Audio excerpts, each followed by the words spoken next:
राम कथा में कहते हैं कि नारायण को राम जी का रूप लेके आना पड़ा रावण का वध करने के लिए। और एक तरफ ये भी कहा जाता है कि ब्रह्मा जी, मान लिया आपने अभी बताया कि लाखों युग के बाद वो एक नारायण का एक पलक के बराबर होता है। तो नारायण ने राम जी का रूप लिया था कि राम जी ने नारायण का रूप लिया था? नारायण और राम ये दो नहीं है। जो राम है वही नारायण है, जो नारायण है वही राम है। समझ में आ रही? माइक दे दो। राम के जन्म के पहले से, जैसे आपने अभी सवाल खड़ा होगा कि क्या राम नाम के पहले, जब दशरथ नंदन का नाम राम नहीं था तो क्या राम नहीं थे? भगवान नारायण का जो विष्णु सहस्त्र नाम है उसमें भगवान का एक नाम राम भी है। तो भगवान नारायण के जो अनंत न हरि अनंत हरि कथा अनंता, उस हिसाब से भगवान के नाम बहुत सारे हैं। उन बहुत नाम में एक नाम राम भी है। तो जो नारायण है वही है। प्रगट भय श्रीकंता लिखा हुआ है कि राम कौन है? राम कौन है?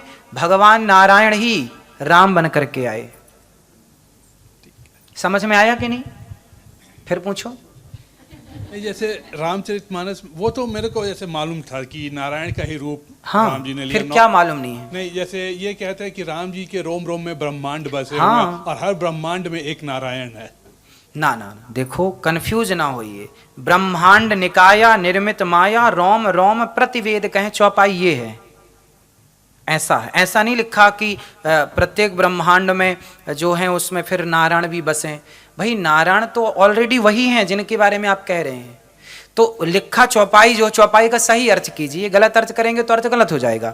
चौपाई है कि ब्रह्मांड निकाया निर्मित माया, रोम रोम प्रतिवेद कहें। वेद कहते हैं कि भगवान राम के रोम रोम में अनेक ब्रह्मांड लटक रहे हैं। मतलब जो नारायण हैं वही ब्रह्मांड के अधिपति हैं, वही राम बनकर आए हैं।